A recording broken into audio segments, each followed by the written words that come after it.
In the 1990s, there was a movie called The Boondock Saints that was released. It starts off in all places at a Catholic Mass where a priest is lecturing the congregation about good people not standing up for what is right and letting criminals walk all over them. Then the two Vatican heroes are introduced. Two 20-year-old kids from Ireland who now live in New York City, and they are just what the Vatican is looking for. They are young, drunk, and egotistical. Somehow they know they are part of the Special People's Club because they get up right in the middle of the Catholic service and walk up behind the priest, kneel before the crucifix in some sort of private ritual, and then walk out while the priest is still talking. A younger priest goes to stop them from interrupting the service, but he is quickly silenced by an older priest. So outside they put on their shades. They comment to each other that the priest has finally caught on to their way of thinking, and as some Irish jig is playing, the Brotherhood skips down the street to the pub, but not before beating the shit out of a Vatican lesbian sister who also works down at the docks where they work. So I think you all could decipher the symbolism of that, the conflict between the lesbian sisterhood and the homosexual brotherhood within Vatican Jr. So she kicks them in the nuts and they assault her, and then it's off to go hang out with a bunch of dudes at a bar. So the Irish kids get all liquored up, and then they get in a fight with the highly fictional Russian mafia, which is just as bad as the Red Scare or the communist threat which directed the American government against the Ruskies while the Vatican took complete control of our country. So the Irish brothers kill these evil Russian mobsters, and then the cops are introduced. And these New York City Police Department cops are also just what the Vatican is looking for, the majority being extremely dumb at solving crimes, and they fidget around the crime scene until a special agent shows up. The special agent is the smart guy and the alpha male who is also a blatant homosexual. So he looks at the dead Russians and figures out what the retarded cops couldn't, and then it's off to the station where the Vatican Brotherhood make their grand entrance to turn themselves in for the crime of murdering the Russian mobsters in self-defense. So the special agent then becomes the judge and jury and states that the Vatican brothers will not be charged with any crime. Meanwhile, the cops all love the Vatican brothers and they treat them like royalty, giving them donuts and coffee and inviting them to sleep over like little brothers.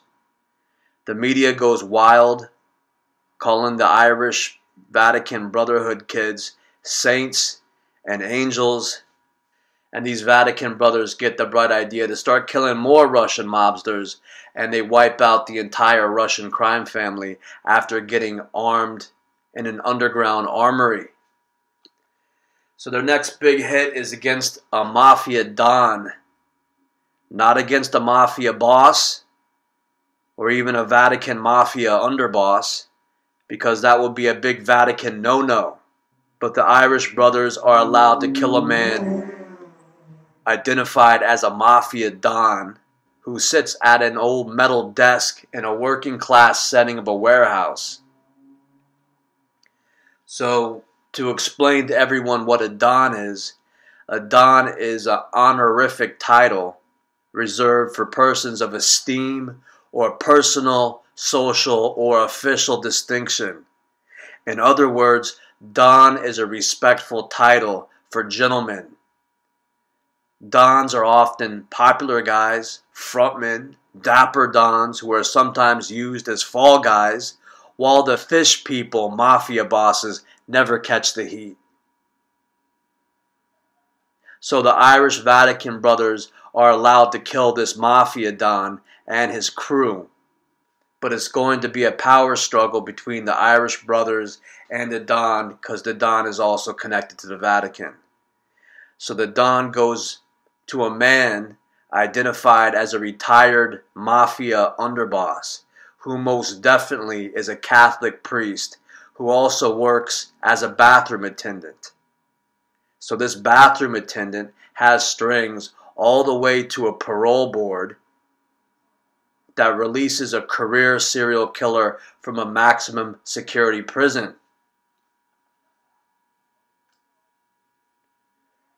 So they show this serial killer, this Eck model, in the prison, who the guards have locked up in dungeon chains and roll him along like Hannibal Lecter in a rolling birdcage.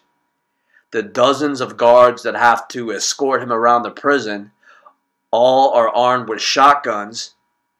So this Eck character goes before the parole board that includes 2 fish queens, of course. So they let Eck out of prison, who begins to attack the Irish brothers, just as the Irish brothers begin to go after the worst guy that they could think of killing. They take out this professional contract killer who's known to kill whole families, women, children, and then burn their bodies in dumpsters. So as they take out him, Eck shows up, and he puts foot to ass on the Irish brothers.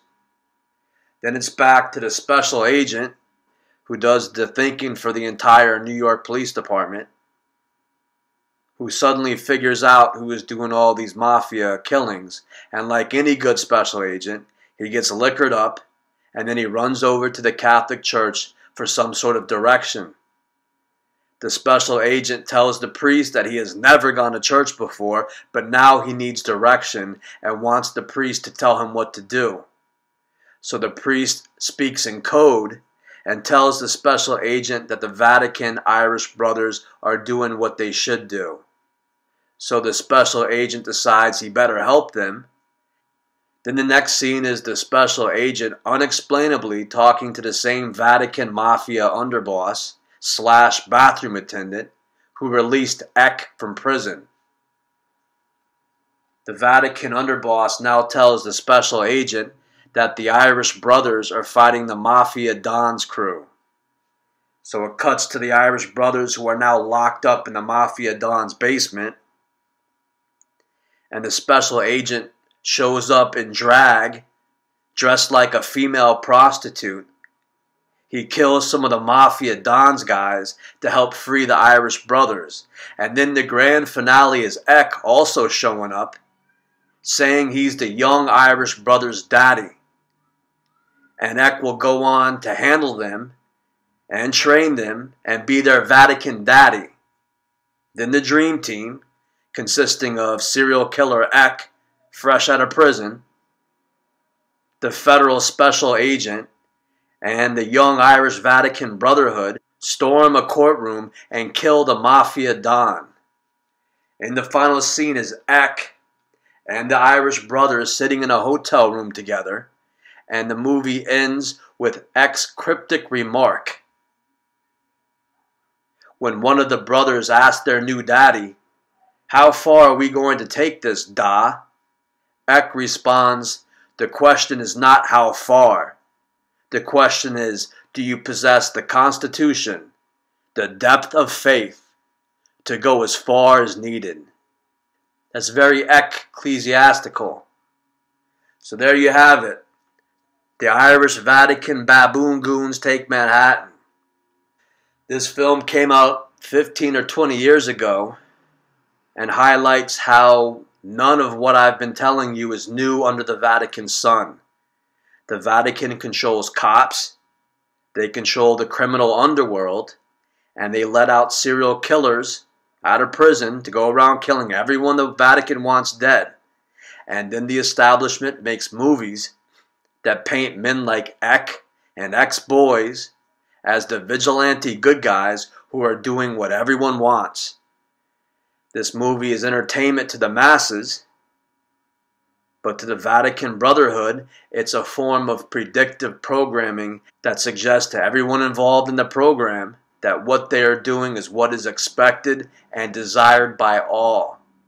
Of course, they aren't going to tell you that they are killing countless children and any man or woman who doesn't go along with the Vatican death cult.